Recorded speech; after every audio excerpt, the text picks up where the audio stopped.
حضرت بلال رضی اللہ تعالیٰ حضرت بلال آئے جناب عمر سے ملنے. کیسے کسرا بھی آئے تو عمر خاطر میں نہ لائے، پر بلال حبشی دروازے پہ داخل ہوئے تو فاروق اعظم نے کرسی چھوڑ دی، ہاتھ باندھ کے کونے میں کھڑے ہو گئے.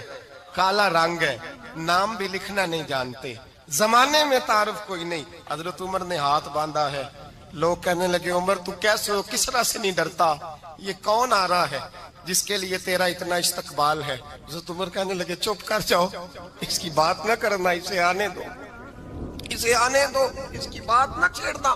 حضرت سیدنا بلال آئے، کہنے لگے امیر المومنین کیا کر رہے ہو؟ فرمایا نہیں چپ کر یار. بازو پکڑا، اپنی کرسی پہ بٹھایا. حضرت بلال کہنے لگے حضور میں غلام ہوں، مجھے تو طریقے بھی نہیں آتے ان کرسیوں پہ بیٹھنے کے، میں تو غریب ماں کا بیٹا، غلام باپ کی اولاد، سلیقہ، یہ آپ کیا کر رہے ہیں؟ تو حضرت عمر کہنے لگے بلال تھا تو غلام ہی، پر جب سے مصطفیٰ کا غلام بنا ہے تو ہمارا امام بن گیا ہے، اب تو امام ہے رسول اللہ کی امت کا. فرمایا وہ مجھے دن یاد ہے جب مکہ فتح ہوا تھا، بت ٹوٹ گئے تھے، بڑے بڑے سردار تھے، اور میرے نبی نے فرمایا بلال سے کہو کعبے کی چھت پہ چڑھ کے اذان دے. تو لوگوں نے کہا حضور یہ سارے جل گئے ہیں، کسی اور کی ڈیوٹی لگا دے. حضور نے فرمایا چپ کرو. بدر میں مار کھا کے اذان پڑے تو بلال، احد میں پتھر برسے اذان پڑے تو بلال، تپتے صحراؤں میں پڑے تو بلال، ہر جگہ مار کھائے تو بلال. اور آج اگر اللہ نے عزت دی ہے تو میں لوگوں کو دیکھ کے بلال کو عزت نہ دوں؟ میں بتانا چاہتا ہوں کہ رسول اللہ کی غلامی میں عزت ہے. فرمایا کوئی اوپر نہیں چڑھے گا، ابو بکر بھی نیچے، عمر بھی نیچے، عثمان و علی، طلحہ اور زبیر بھی نیچے. آج یہ حبشی غلام کعبے کی چھت پہ چڑھے گا اور میں دنیا کو بتاؤں گا کہ اصل عزت اسی کے پاس ہوتی ہے جو رسول اللہ کا غلام ہوا کرتا ہے. بھائی یاد رکھیں عزت حضور کی غلامی میں ہے، نہ یہ دیکھو میری برادری کیا کہتی ہے. حضرت سلمان فارسی گورنر تھے، کھانا کھا رہے تھے، دسترخوان بچھا تھا. رسول پاک صلی اللہ علیہ وسلم کا فرمان ہے روٹی کا لقمہ دسترخوان پہ گرے اٹھا کے کھا لو، اللہ تمہاری بخشش فرما دے گا. دسترخوان صاف ہوتا ہے. روٹی، بڑے گورنر تھے آپ، بڑے بڑے سفیر بیٹھے تھے، وزیر بیٹھے تھے، روٹی کا لقمہ گر گیا. آج تو لوگ فیشن میں عزت ڈھونڈتے ہیں نا، وقار ڈھونڈتے ہیں کہ میں جدید دنیا کے ساتھ مل جاؤں، میں معاذ اللہ لڑکی لڑکے اکٹھے بٹھا کے منگنی کروں تو میں ماڈرن شمار ہو جاؤں گا، میں بڑے بڑے ڈھول بجاؤں تو ماڈرن بنوں گا، میں اگر مہندی پہ سارے تماشے کر ڈالوں تو میں ماڈرن ہوں. دیکھو عزت کس بات میں. حضرت سلمان فارسی روٹی کھا رہے تھے، سفیر، وزیر، نہ جانے بڑے بڑے لوگ بیٹھے تھے. کھانا کھاتے کھاتے لقمہ گرا دسترخوان پہ. حضرت سلمان فارسی نے سمیٹا، منہ میں رکھا، پھر انگلی مار کے دسترخوان صاف کیا. ایک صحابی کان میں کہنے لگے سلمان کیا کر رہے ہو؟ کیا کر، آپ گورنر ہے، سوچئے تو صحیح، یہ لوگ کیا کہیں گے دنیا دار کے مسلمانوں کو روٹی نہیں ملتی، اٹھا اٹھا کے کھا رہے. کان میں بات کی، کان میں. حضرت سلمان فارسی کان میں جواب دے سکتے تھے، کہہ سکتے تھے نہیں ایسے ہی کرنا ہے، انہوں نے کان میں بات کی. لیکن جناب سلمان فارسی اعلیٰ اعلان بولے، کہنے لگے ان 4 5 6 دنیا داروں کے لیے میں اپنے نبی کا طریقہ چھوڑ دوں، اپنے رسول کی سنت چھوڑ دوں؟ یہ 4 5 دنیا دار دنیا کی طرف دیکھ کے میں مصطفیٰ سے منہ موڑ لوں؟ پھر جوش جذبات میں سر سے پگڑی اتار دی، رونے لگے. آپ فرمانے لگے میں مدینے کے بازاروں میں کھجوریں اتارتا تھا، نوکریاں کرتا تھا، یہ جو میرے سر پر عزت کے بال ہیں یہ محمد عربی کے اگائے ہوئے ہیں، رسول اللہ کے اگائے ہوئے ہیں. امیر المومنین حضرت جناب سیدنا عمر فاروق رضی اللہ تعالیٰ عنہ رات گھر میں تھے تو رونے لگے، بڑی دیر تک روتے رہے. والدہ اٹھی تو صاحبزادے سے کہنے لگی پتہ کرو تمہارے باپ کو کیا مسئلہ ہے. شہزادے آئے، کہنے لگے امیر المومنین والد گرامی کیا ہوا؟ تو حضرت عمر فاروق کہنے لگے بیٹا اپنی اماں کو بلاؤ. والدہ آ گئی، کیا بات ہے؟ کچھ طبیعت خراب ہے تو حکیم کا بندوبست کیا جائے. تو حضرت عمر کہنے لگے کچھ بھی نہیں، آج مسجد سے نکلا ہوں تو نبی پاک کے صحابہ میری تعریفیں کر رہے تھے. یہ حضرت فاروق اعظم کے